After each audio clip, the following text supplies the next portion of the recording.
Lakini kwa taarifa hiyo basi kwa vile kifo chake kilikuwa si cha kawaida, na ndio maana tukatoka sie wizara tukaja kusikiliza.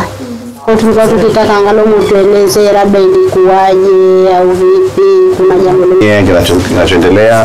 Kwa hivyo tukaona tusikae kimya kama wizara, tuje na sisi tuonane na nyinyi. Waya wa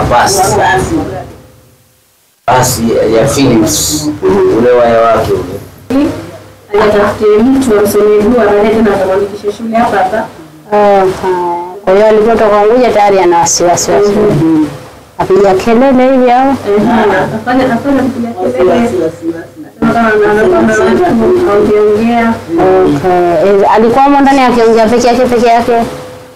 Ongea na sie. Lakini kwa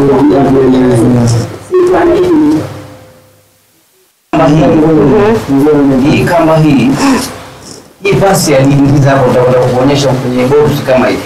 Sasa hii pasi ikawa ndio influence kwa akazuia hii kama. Alafu hichi akajizungushia hapa. Hichi kaja kikawa ni lock hapa na kikifunga. Sasa hivi alipojishusha hivi na hichi kitu kimekaza mpaka kimemchuna.